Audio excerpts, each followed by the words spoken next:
Querido irmão, querida irmã, por favor, abra comigo a palavra do Senhor no Salmo 42. Peço que você abra a palavra do Senhor comigo nesse texto muito conhecido, Salmo 42, Salmo dos filhos de Corá, eram ministros de música no templo. Salmo didático, tinha como objetivo realmente nos ensinar preciosas lições. Salmo didático dos filhos de Corá, Salmo 42. Assim como a corça suspira pelas correntes das águas, assim por ti, ó Deus, suspira a minha alma. A minha alma tem sede de Deus, do Deus vivo. Quando irei e me apresentarei diante da face de Deus? As lágrimas têm sido meu alimento dia e noite, enquanto me dizem continuamente: e o seu Deus, onde está? Lembro-me destas coisas e dentro de mim se derrama a minha alma, de como eu passava com a multidão de povo e os guiava em procissão à casa de Deus, entre gritos de alegria e louvor, multidão em festa.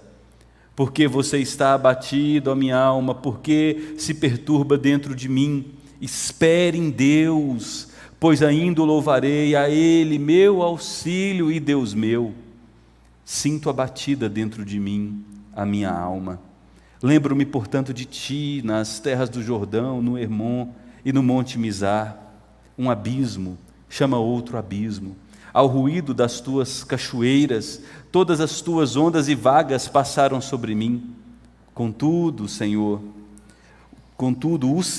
durante o dia, me concede a sua misericórdia, e de noite está comigo o seu cântico, uma oração ao Deus da minha vida. Pergunto a Deus, minha rocha: por que te esqueceste de mim? Por que hei de andar eu lamentando sob a opressão dos meus inimigos? Os meus ossos se esmigalham quando os meus adversários me insultam, perguntando sem parar: e o seu Deus onde está?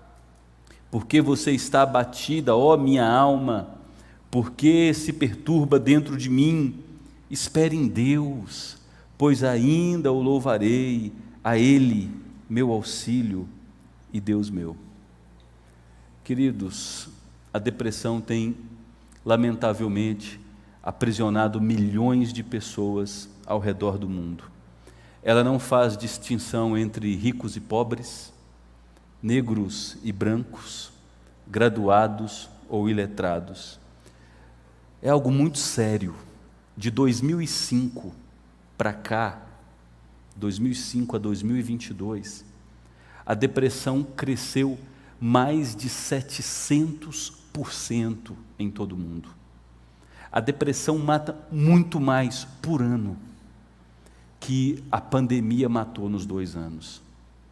Estima-se que a depressão é a segunda causa de morte entre os jovens dos 15 aos 29 anos. A depressão só está atrás na causa de morte dos jovens nessa faixa etária para as mortes por acidentes, para as mortes vinculadas ao uso de drogas e outras mortes violentas.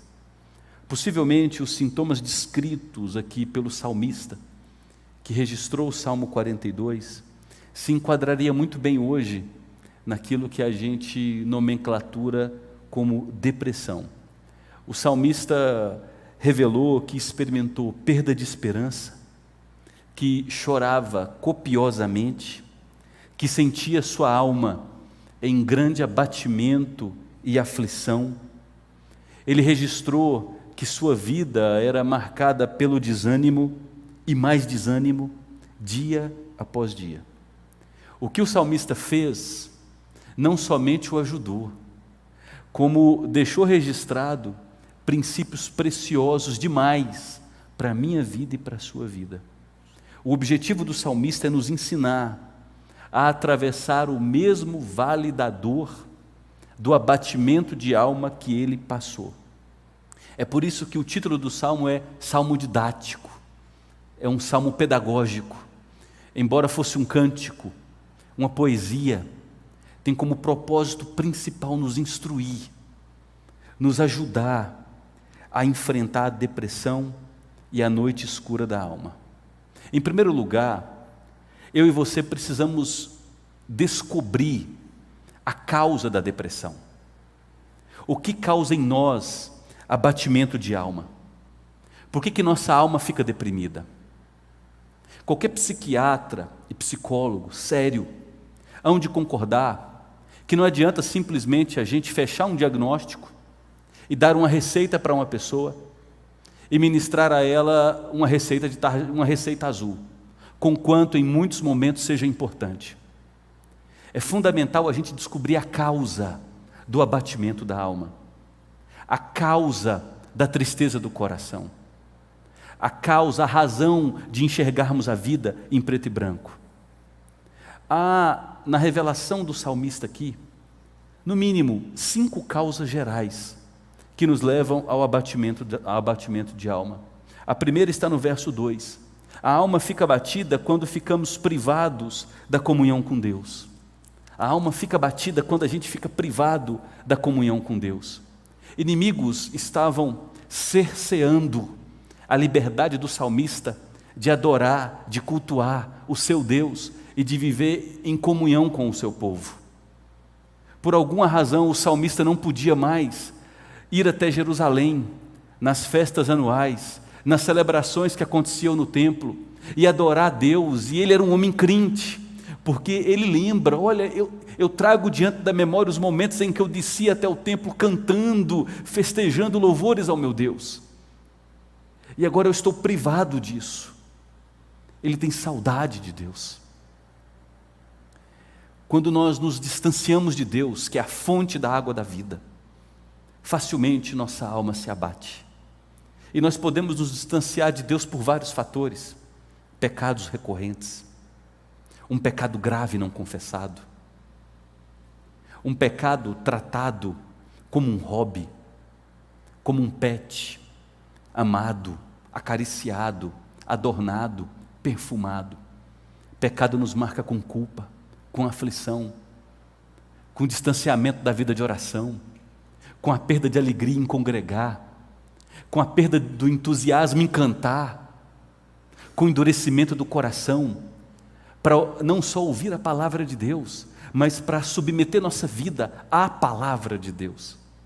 E na medida em que a gente se afasta de Deus, a alma começa a se abater.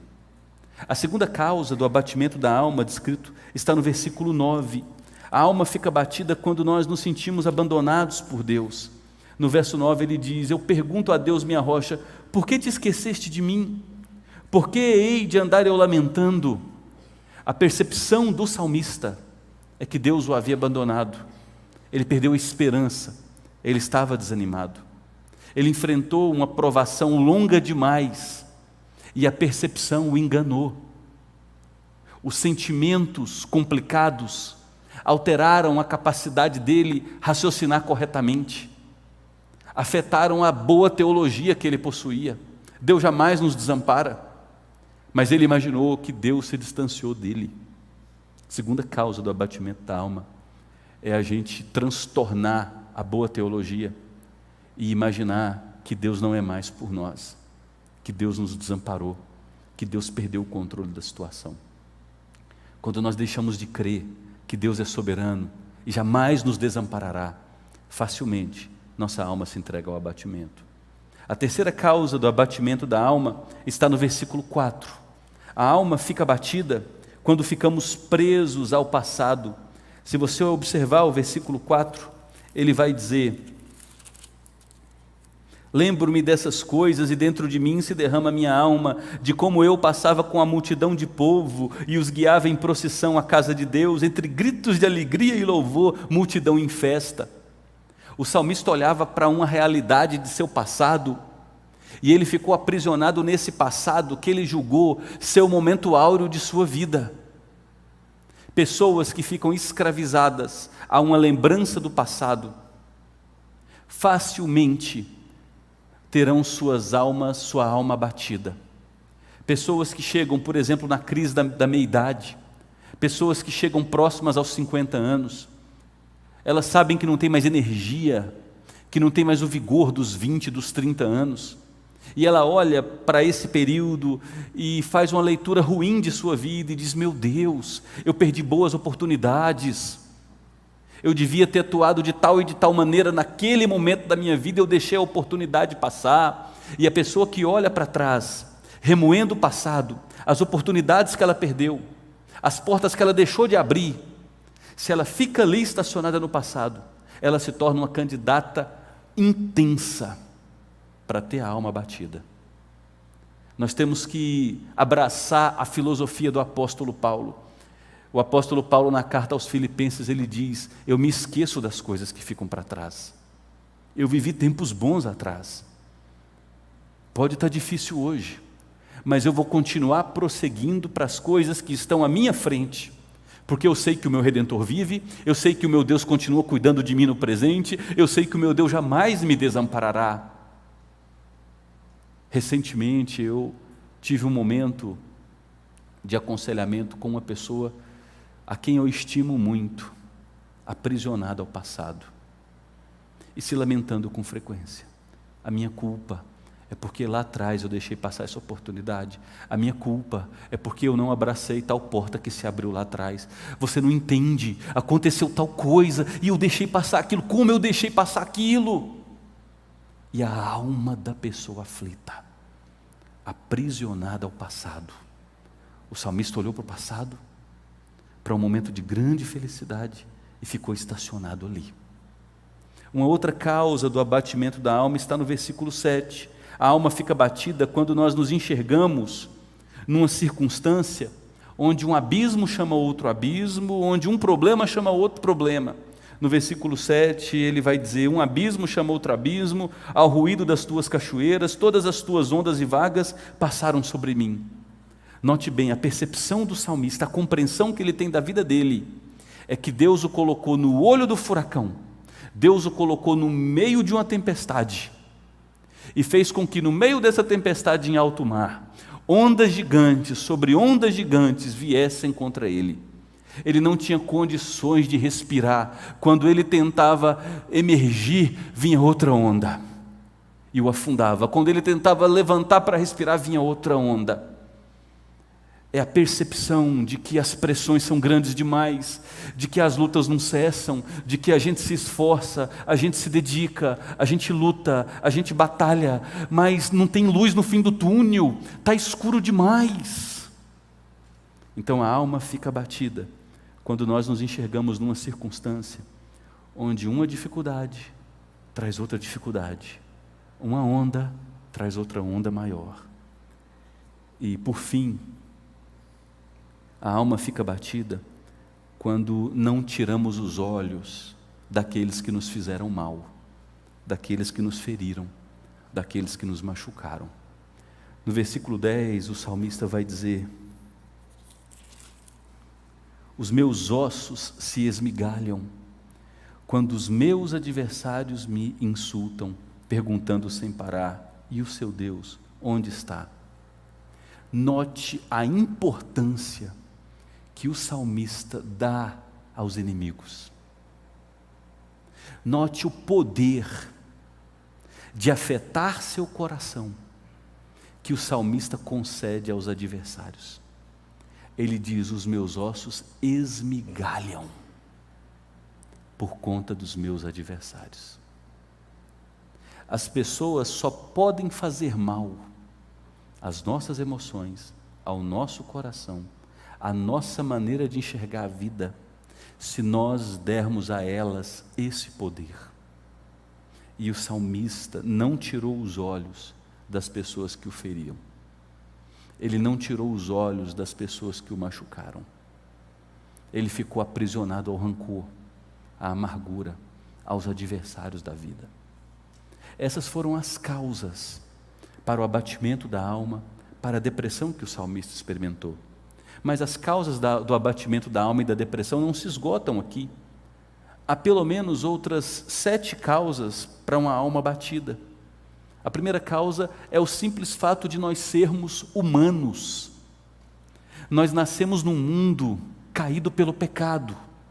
Nós ferimos pessoas, pessoas nos ferem, nós eventualmente trabalharemos ou trabalhamos em locais onde não somos felizes, não estamos adaptados, mas a condição da nossa família exige que continuemos ali. São enfermidades que vêm, lutas diversas, perseguições. Nascemos num mundo caído, e o mundo é difícil. Embora a nossa geração de 30 anos para cá tenha sido criada na falsa ilusão de que nós temos a felicidade como direito. Não! A felicidade é uma dádiva. A maioria das pessoas não enfrenta uma vida fácil. Para a maioria das pessoas, as contas não batem no fim do mês. A segunda causa da depressão é quando nós estamos exaustos. Trabalhamos demais, anos a fio, sem período de férias. Nos dedicamos demais a uma profissão, a um trabalho. A terceira causa da depressão são hábitos sedentários. Ganha peso, pré-diabético, vai ao endocrinologista, faz um exame, começa problema no coração, colesterol, e aí hábito sedentário, gordura no fígado, problema aqui, problema ali, cabeça doendo, insônia, vem depressão. Uma outra causa de depressão é a pressão prolongada. Quando nós convivemos num ambiente onde nós somos prolongados, esticados por longo tempo. É aquela mãe ou aquele pai, lamentavelmente diagnosticado com Alzheimer, e Deus demora em recolhê-lo ou recolhê-la, e você precisa abrigar teu pai e tua mãe, a tua vida muda completamente, e a vida daquele idoso é estendida por mais 4, 5 anos, a pressão prolongada no sofrimento, a pressão prolongada nas provações, a corda esticada nas lutas, é a madeira firme que vai recebendo pressão, até quebrar. Uma outra causa da depressão é o temperamento. O Dr. Martin Lloyd Jones escreveu um livro no século passado, Depressão Espiritual, e eu concordo com ele. Ele disse que há pessoas que têm um temperamento mais aberto, mais fácil de entrar em angústia de alma, pessoas introvertidas, pessoas mais melancólicas, pessoas naturalmente mais tristonhas. Uma outra causa de depressão é um coração incrédulo, que não confia na soberania de Deus. Você imagina alguém que enfrenta os embates da vida, as lutas vêm contra ele, contra ela, e não crê que Deus é Deus, que Deus faz com que todas as coisas cooperem para o nosso bem? Ai dessa pessoa, do incrédulo, que não crê que Deus é soberano. Ela enlouquece. Uma outra causa de depressão é a decepção na vida. Você planejou, fez sonhos, se dedicou. De repente, 44, 45 anos de idade, quebrou. Decepção na vida. É fácil você ser pobre e ascender. Agora é muito difícil você ter ascensão social e decrescer. Meu Deus, decepção na vida, crise da meia-idade. Você deve ter percebido que são muitas as causas da depressão. Muitas. Então é fundamental que você comece a perguntar a si mesmo: quais são as causas da angústia da minha alma? Por que meu coração está abatido? Quais são as causas dessa tristeza excessiva? Porque eu perdi a alegria em meu Senhor, meu Criador, meu Deus. Porque se você discernir a causa, você conseguirá lidar com o seu problema de maneira muito, muito mais eficaz. Nós não somos regidos meramente por receptores. Medicamentos são importantes, mas nós somos seres dinâmicos, somos filhos de Deus, criados à imagem e semelhança de Deus, e há muitas causas complexas para a depressão, e a gente precisa discernir quais são as causas, e atacar essa causa, ou essas causas. Agora, em segundo lugar, qual é o estado de uma alma abatida? Ou reformulando a pergunta: com o que se parece uma alma batida, uma pessoa batida? Note o versículo 2. O salmista vai nos dizer: a minha alma tem sede de Deus.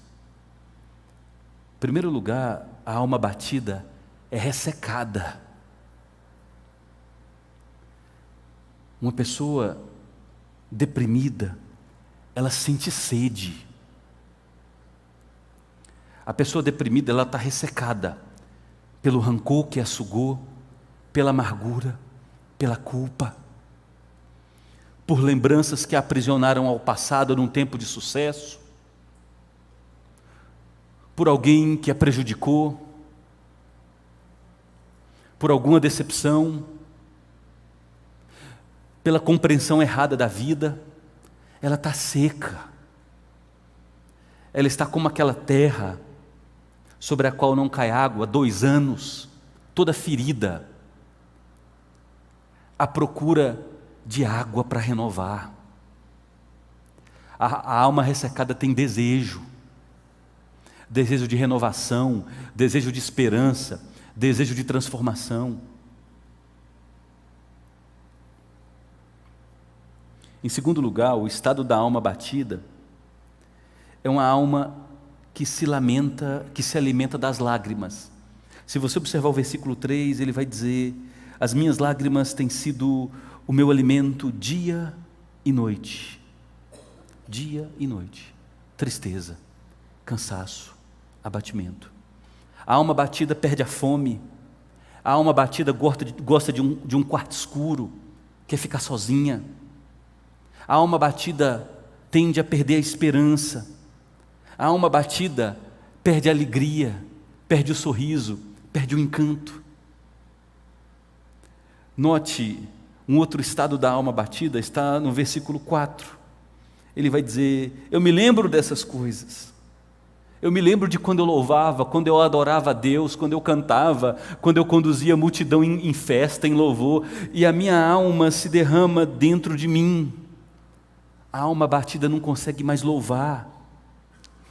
A alma batida não canta, só lamenta, lamuria, é inveja, é rancor, é culpa, é tudo junto, é aquela mistura, é algo muito complexo. Não há louvor numa alma assim. A alma batida, ela é tão complexa, que ela vive oscilando nas emoções. Note os versos 6 a 8, quanto esse salmista oscila nas emoções. Sinto a batida dentro de mim, a minha alma. Lembro-me, portanto, de ti nas terras do Jordão, no Hermon e no Monte Mizar. E aí ele diz: um abismo chama outro abismo, ao ruído das tuas cachoeiras, as tuas ondas e vagas passaram sobre mim, é sofrimento atrás de sofrimento, dificuldade atrás de dificuldade. E olha o versículo 8: contudo, o Senhor durante o dia me concede misericórdia, e de noite está comigo o seu cântico, uma oração eu faço ao Deus da minha vida. A alma batida, ela oscila nas emoções, a vida dela é uma montanha russa, ela acorda feliz, de repente ela perde a alegria, ela chora no meio do dia, ela se prende num quarto, e à noite ela é comida pela culpa, e de madrugada pode levantar para limpar a casa cheia de euforia, e no outro dia amanhece com a cara inchada, sem perspectiva, dorme um pouco, aí no período da tarde, porque está com culpa, põe um sorriso nos lábios, põe um louvor, mas pouco tempo depois muda de novo. Que complicação que a alma batida, gente, que complicação. A alma batida não consegue enxergar o fim do problema. Olha o versículo 11. É a perspectiva de alguém com a alma batida, gente. Por que você está abatido, ó minha alma? Por que se perturba dentro de mim? Espere em Deus, pois ainda o louvarei, a Ele meu auxílio e Deus meu. O salmo termina assim, sem solução, sem cura. A alma batida não vê solução para o seu problema. Ele pode até crer, ele crê que ele vai sair desse problema. mas ele não consegue enxergar o fim do túnel. Nós estamos diante de uma pessoa crente de verdade. Ele diz: está tudo escuro, eu não enxergo o fim do túnel, a luz no fim do túnel, mas eu sei que eu sirvo a um Deus que é vivo, que é soberano, que é cheio de glória, e eu espero que eu tenho certeza que eu ainda o louvarei. Mas olha o que ele diz: a minha alma está abatida. É como se ele dissesse: eu creio que Deus vai me tirar disso, mas eu ainda não vejo como e nem quando.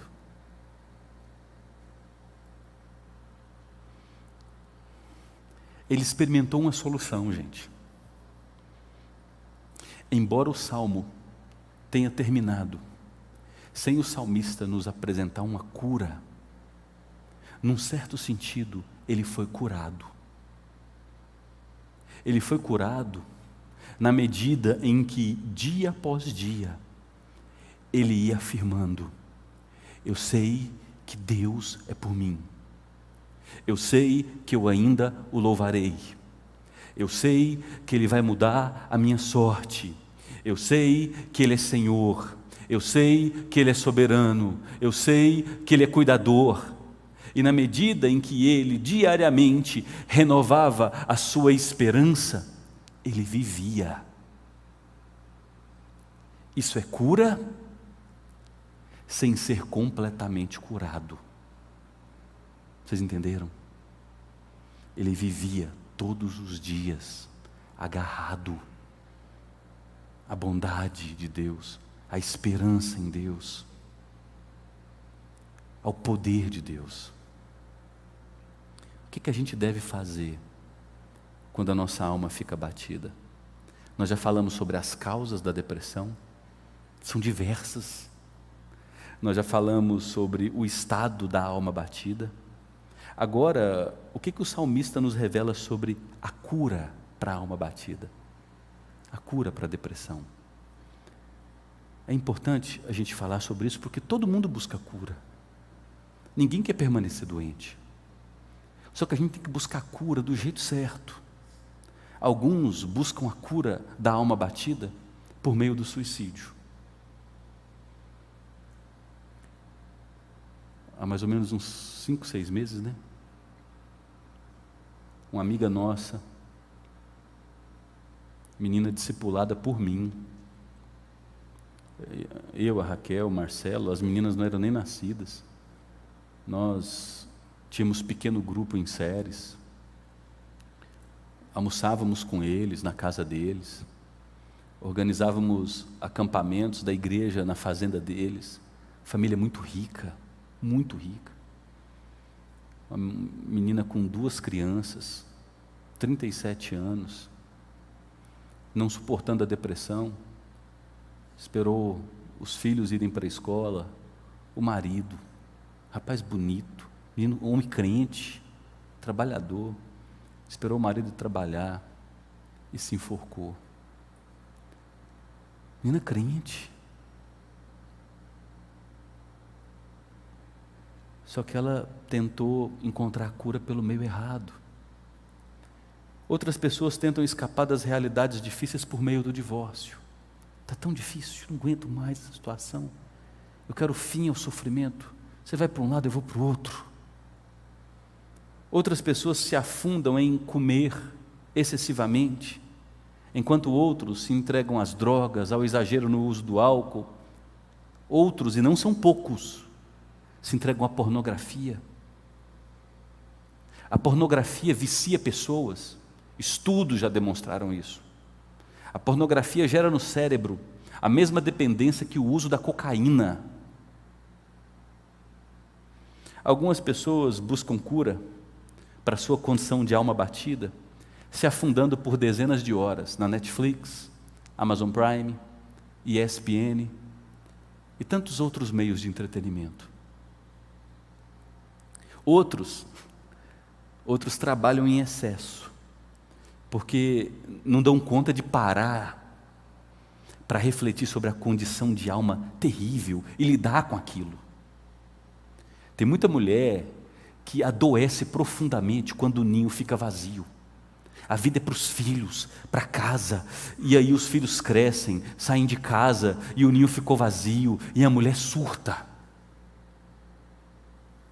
Outros se dopam com medicações. Há um pastor aqui de Goiânia, pastor Leandro, da Igreja Batista. Ele perdeu a mãe pelo abuso de medicamentos. Ela teve uma overdose com medicamentos. Quando ela faleceu, eles encontraram muitas receitas falsificadas. Então, todo ser humano busca cura. E o que o salmista fez para lidar com a sua alma abatida? Vamos ver aqui 6 passos. Queridos, eu peço que vocês anotem esses passos. Que vocês ouçam essa mensagem de novo. Que vocês passem essa mensagem para as pessoas. Que vocês reflitam sobre isso, digiram isso e guardem isso no coração e clamem a Deus para que Ele os habilite a viver essas realidades reveladas pela palavra. O que o salmista fez para lidar com a sua alma abatida? Em primeiro lugar, ele desabafou com Deus. O versículo 9 nos diz que ele foi até Deus e disse: eu pergunto a Deus, minha rocha, por que o Senhor se esqueceu de mim? Por que eu hei de andar lamentando? Queridos, isso aqui é conversar com Deus.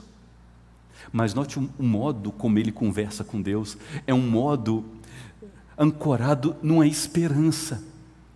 Meu Deus, o Senhor é meu Pai, minha rocha, o Senhor é confiável. Por que o Senhor se esqueceu de mim? O Senhor deixou de se importar com o meu abatimento, com essa condição que eu vivo? Sou honesto, sou lutador, sou trabalhadora, sou mãe dedicada, procuro te servir. Que provação é essa, Deus? 2, 3, 4, 5 anos, essa condição que assola a minha alma, eu não suporto mais viver com isso. Pode desabafar. Não há picuinha com Deus, Ele não se escandaliza com as nossas crises, com o nosso vocabulário inapropriado. Pode ir até Deus. O salmista foi, desabafou, e mesmo abatido e cansado, ele sabia que Deus ouve, e que Deus possui poder para socorrer. Tu és minha rocha, Tu és Deus confiável, Tu és meu Deus, eu sou teu filho. E quando Deus apareceu a Moisés, depois de 400 anos de aparente silêncio, o povo escravizado no Egito, e Deus apareceu e disse, de cara, olha, vai dizer para o povo que eu vi a aflição deles, eu ouvi as orações, eu conheço a dor, eu sou o Deus que age na vida. Vai falar com Deus, vai levar a tua angústia, você precisa desabafar. Se seus amigos não te compreendem mais, se eles se afastaram, se tua família está cansada da tua condição, se você já procurou médicos, procurou tratamentos e ainda assim continua com essa alma abatida, vá falar com Deus e desabafar com Ele, do jeito que você quiser, ajoelhado, em pé, deitado, urrando, chorando, berrando, esperneando. Ele ouve. O salmista foi até Deus. Em segundo lugar, queridos, isso não é fácil. O salmista, ele reafirmou a sua convicção de que o amor de Deus e a soberania de Deus andam juntos. O salmista reafirmou sua convicção de que o amor e a soberania de Deus são como irmãs siamesas. Se você observar o versículo 7, ele vai dizer: um abismo chama outro abismo, ao ruído das tuas cachoeiras. Ele tem a convicção de que as lutas, os inimigos, as dificuldades, as pressões, o sofrimento, tudo tem Deus como o Senhor controlador. Nós não podemos perder de vista esta teologia bíblica. A Bíblia revela que Deus é Senhor, soberano, e nada acontece sem o seu decreto e o seu controle. O cristianismo brasileiro desapropriou Deus de sua soberania. Deus não quer que você sofra, e aí Deus vê você sofrendo e diz: ai, coitadinho do meu filho, ô Espírito Santo, vai lá, dá uma forcinha para Verônica, eu não criei ela para isso, tadinha dela, coitadinha. Deus é soberano. O salmista, ele compreende: tu mandaste estas ondas sobre mim, ondas sobre ondas. Mas no versículo 8, ele agrega a convicção dele de que Deus é soberano ao amor de Deus. E ele diz: contudo, o Senhor durante o dia me concede também a sua misericórdia. O mesmo Deus que nos leva para sermos alimentados nos pastos verdejantes, que tranquiliza as águas, para que a gente possa beber nas águas de descanso, é o Deus que em determinados momentos pega a gente pela mão e diz: agora é hora de passar pelo vale da sombra da morte. É cajado, é disciplina, mas eu estarei com você. A cura da alma abatida do salmista veio na medida em que ele relembrou e reafirmou a sua convicção de que Deus é soberano e que o amor de Deus também é constante. O salmista cria que o mesmo Deus que nos abençoa com saúde e diversas dádivas também providencia dificuldades, providencia a noite escura da alma, as pressões, os inimigos da jornada, o abatimento, tudo isso para nos aperfeiçoar. Eu falei há poucas semanas sobre Spurgeon. Tem um livrinho, A Depressão de Spurgeon. Spurgeon recebeu o apelido de o príncipe dos pregadores. Pregava para multidões. E ele tinha um membro na igreja, pessoa de posses, que possuía um sítio, um chalé muito bacana na França. E com frequência o Spurgeon ia para lá, tratar de suas doenças, de seu sofrimento emocional, um retiro para renovar as forças. E olha o que o Spurgeon escreveu. Abro aspas. Ouso dizer que a maior bênção terrena que Deus pode dar para nós é a saúde, com exceção da doença.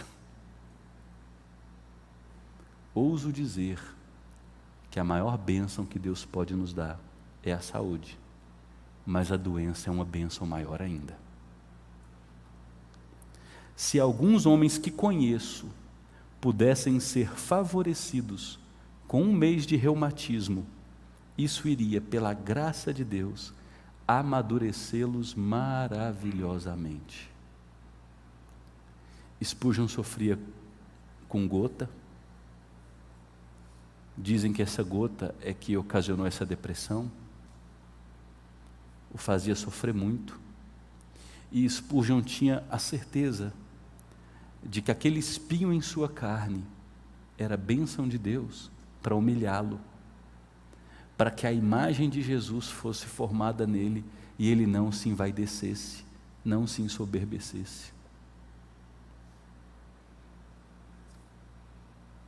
Deus, quando deseja usar uma pessoa e abençoar essa pessoa em público, muito provavelmente Ele vai tratar dessa pessoa no particular com alguma dura provação para manter essa pessoa humilde, manter essa pessoa rendida a Ele, dependente dEle.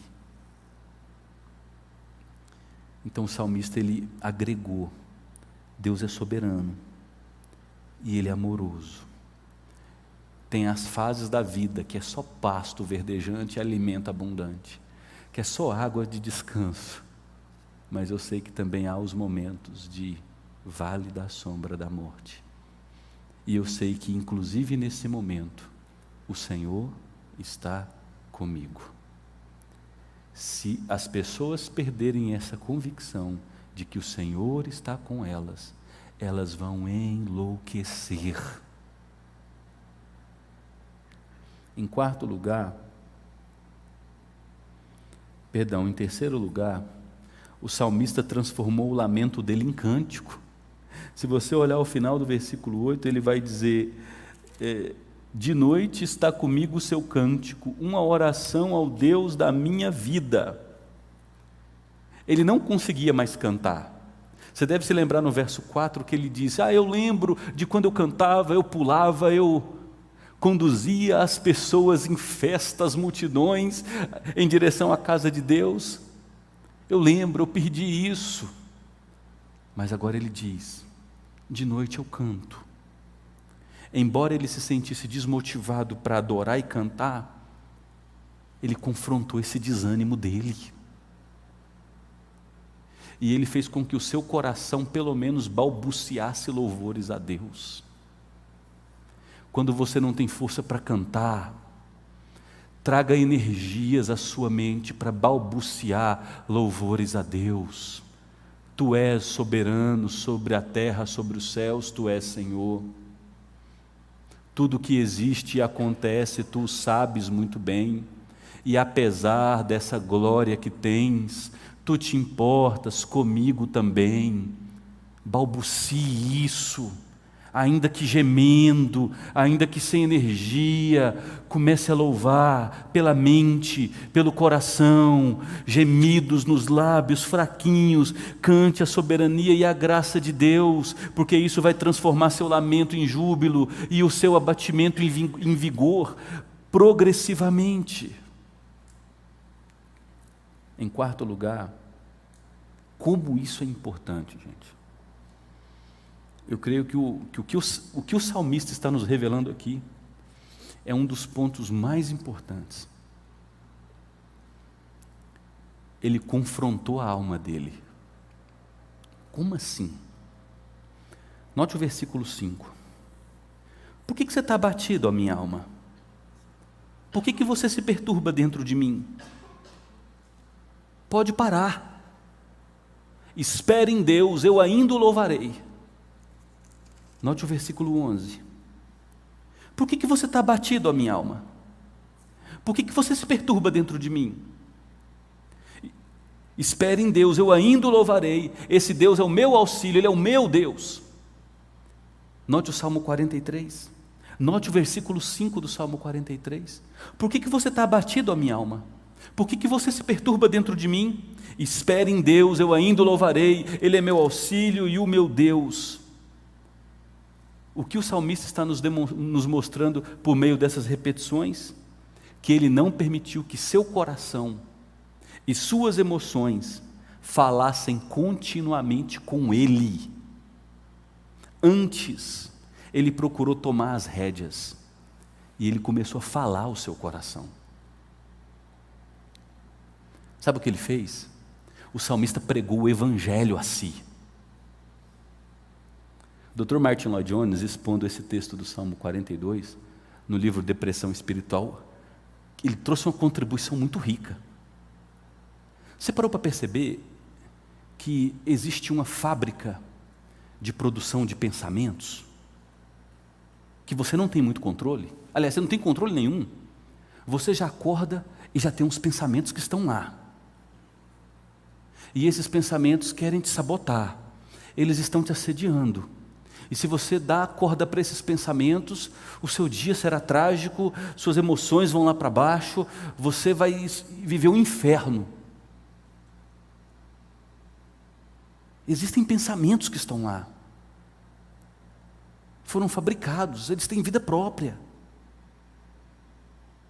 E aí o Dr. Martin Lloyd Jones, nesse livro Depressão Espiritual, ele disse, abre aspas, você já percebeu que a maior parte da sua infelicidade, da infelicidade em sua vida, é devida ao fato de que você está se ouvindo em vez de falar consigo? Preste atenção nisso. Você já parou para pensar que a maior parte da sua infelicidade é devido ao fato de que você está se ouvindo, ao invés de falar consigo. O que o salmista fez? Ele pregou o evangelho para si. Ei, cale-se, alma. Não é você quem vai ditar a minha vida. Eu tenho um Senhor que é minha rocha. Eu tenho um Deus que é o meu Deus, é o meu Salvador. Ele me abençoou no passado. Essa situação é difícil, mas Ele já me livrou de outras situações muito mais difíceis que essas. O meu Redentor vive. Pastor, como é que eu poderia pregar a minha alma? Vamos dar um exemplo? Deixa marcado aí no Salmo 42 e vai lá para Romanos 8. Só para você ter uma ideia, um exemplo de como você pode pregar a sua alma.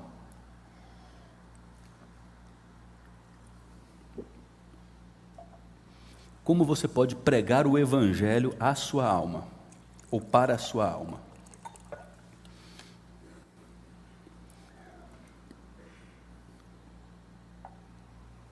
Romanos 8, verso 33 em diante. Vou parafrasear. Você conversando com a sua alma, de manhã, antes do almoço, depois do almoço, enquanto dirige, enquanto está no banho, antes de dormir, quando as preocupações começam a poluir você. Minha alma, quem é que vai me acusar, eu que sou um eleito de Deus? Minha alma, foi Deus quem me justificou. Minha alma, quem é que vai me condenar? É Jesus Cristo quem morreu, ou melhor, Jesus ressuscitou e agora Ele reina assentado à direita de Deus e Ele intercede por mim, por você, minha alma. Minha alma, quem é que vai nos separar do amor de Cristo? Você acha que é essa tribulação, a angústia, a perseguição, que são os inimigos da jornada, problemas financeiros, a fome, a nudez, o perigo ou a espada? Note o versículo 37, minha alma, em todas estas coisas nós somos mais do que vencedores, porque há um Deus que nos amou, minha alma. Minha alma, eu estou bem certo de que nem a morte, nem a vida, nem os anjos, nem poderes, nem principados, nem coisas do presente, nem coisas que ainda virão, nada, nem altura, nem profundidade, lembra disso, minha alma, nem nenhuma outra criatura vai poder me separar do amor de Deus, porque o amor de Deus, minha alma, está fundamentado em Cristo Jesus, o meu Senhor. Se eu tivesse numa igreja pentecostal agora, vocês veriam o que ia acontecer. E como falta às vezes o fogo do Espírito Santo em nós, gente. Glória a Deus, louvado seja Deus, aleluia, aleluia. Minha alma, não é você que comanda, por que você está abatida? Espera em Deus, eu ainda o louvarei, Ele é o meu Deus, o meu Redentor, o meu Senhor, Ele está vivo pelos séculos dos séculos e Ele reina em glória. Pregue a sua alma. Vou voltar a ler o que o Dr. Martin Lloyd Jones escreveu. Você já percebeu que a maior parte da sua infelicidade em sua vida é devido ao fato de que você está se ouvindo demais, em vez de falar consigo mesmo? Em quinto lugar, o salmista alimentou sua fé com lembrança das incontáveis graças que Deus deu a ele no passado. Olha o versículo 4, ele disse: eu lembro-me destas coisas, de como eu passava com a multidão do povo e os guiava em procissão à casa de Deus, entre gritos de alegria e de louvor, multidão em festa. O salmista relembrou o passado, não para lamuriar, se queixar, mas para dizer: eu experimentei graças maravilhosas no passado, e o mesmo Deus que é fiel ainda tem propósitos para a minha vida no futuro. As misericórdias dele são a causa de não sermos consumidos, porque as suas misericórdias não têm fim, renovam-se a cada manhã, grande é a fidelidade do meu Deus. Eu sei que eu passo por lutas nessa vida, que no processo de santificação eu enfrentarei desertos, mas eu sei que Deus já garantiu a terra prometida, Ele já me garantiu a nova Jerusalém celestial, Ele fez seu Filho ressuscitar dentre os mortos, e Ele garantiu que também me ressuscitará com Jesus Cristo. traga à memória as graças recebidas no passado e fortaleça a sua esperança para enfrentar com fé os desafios do presente. E por fim, ai gente, que maravilhoso isso, né? Um salmo, gente, um salmo. Como é que o salmista lidou com a alma batida, com a depressão? Olha o versículo 1 e 2. Assim como a corça suspira pelas correntes das águas, assim por ti, ó Deus, suspira minha alma. A minha alma tem sede de Deus, do Deus vivo. O salmista matou sua sede em Deus. O salmista curou a alma batida, indo mergulhar na fonte inesgotável de bondade, de graça, fidelidade, bondade e amor. Ele registrou que ele desejava profundamente que Deus o visitasse com renovação, que Deus transformasse sua vida, que Deus lhe enchesse de alegria espiritual. O salmista sabia que Deus mata a sede, que Deus sacia a fome, que Deus preenche a alma com propósito e que Deus renova as forças. Ele matou a sua fome e a sua sede em Deus. Jesus Cristo, e eu estou pregando sobre João, né? Vocês estão querendo matar a fome nas coisas dessa vida, pão e peixe. Você só corre atrás de dinheiro, de conforto, viagem, prazer, entretenimento banal, fútil. Vocês colocaram o coração de vocês nessa vida, onde só há cisterna com buraco, que não retém água, e vocês querem ser felizes. Esse pão, vocês comem ele e vocês continuam com fome. Eu sou o pão da vida, eu sou a água da vida, eu sou a luz do mundo, eu sou a porta das ovelhas, quem entrar vai encontrar pastagem. Eu sou o Salvador, eu dou a minha vida pelas ovelhas, eu sou a videira verdadeira, e quem estiver em mim, eu vou enxertá-lo em mim, e vai receber de mim vida, nutriente, e vai dar muitos frutos. Isso é sinônimo de vida feliz, de vida próspera, de alma curada. E eu quero perguntar a cada um de vocês, e daqueles que ainda ouvirão essa reflexão, o que você acha de seguir a mesma direção do salmista? O que você acha de levar a sua situação a Deus em desabafo e falar com Ele? Ele não vai se escandalizar. O que você acha de reafirmar a sua convicção? Tu és soberano. Tu és amoroso. O teu amor é tão maravilhoso que já me alimentou demais nos pastos com grama dessa altura. O teu amor é tão maravilhoso que o Senhor já matou a minha sede em água cristalina. Mas eu sei que o Senhor, em sua soberania, também me conduz pelo vale da sombra da morte, para, sob a tua medida, me educar, tratar, me aperfeiçoar, me humilhar, me qualificar para uma obra excelente. Eu creio nisso. Eu creio que essa situação não é o meu fim. Eu creio que eu não sou regido pelo acaso, eu não sou regido por neurotransmissores, eu sei que eu sou regido pelo Deus que governa a história, pelo Redentor que vive. Eu sei que se estiver sob seus planos, que eu use esses medicamentos para o resto da vida, eu usarei, e eles serão bênção, porque o Senhor é quem está me concedendo por tua graça comum, mas eu sei que o Senhor é o meu Deus e o meu Redentor.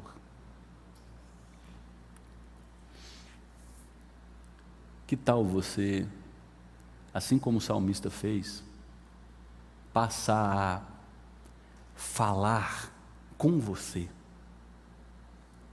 no lugar de deixar você falar tanto com você?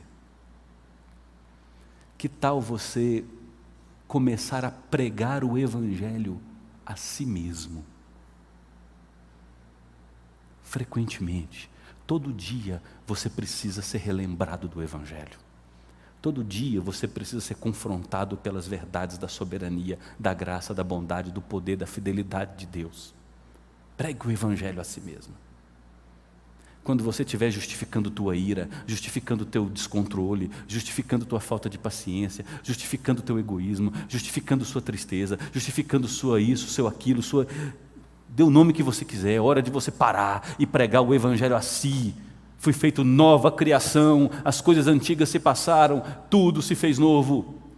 O meu velho eu foi crucificado com Cristo, eu ressuscitei para uma novidade de vida e fui feito nova criação, as coisas antigas se passaram, tudo se fez novo, sou habitado pelo Espírito Santo que produz em mim esse fruto de justiça, bondade, amor, paz, domínio próprio, longanimidade, temperança, misericórdia. Pregue o Evangelho a si.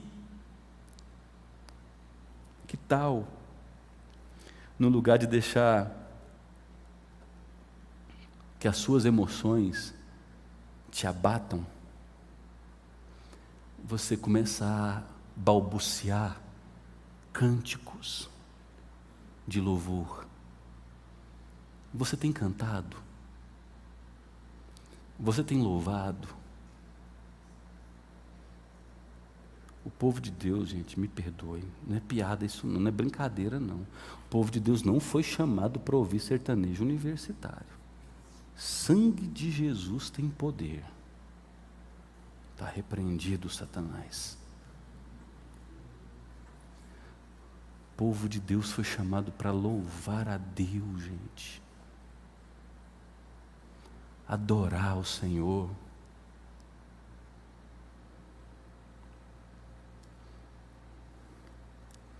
Não deixe de alimentar a sua fé com as lembranças das misericórdias que sempre visitaram sua vida. Você está aqui hoje, numa terça-feira, olha aqui que turma bonita, bem vestidos, nosso estacionamento ali, cheio de automóvel, e a gente não precisava disso para ser feliz não, viu? Se tudo isso fosse retirado de nós, só o fato de Deus ser o nosso Deus, nós já teríamos tudo. Então relembre as misericórdias de Deus. E por fim, renove a sua confiança de que somente Jesus Cristo pode matar a sua sede. Quem crê em mim, rios de água viva fluirão do seu interior. Quem crê em mim, rios de água viva fluirão do seu interior. Amém?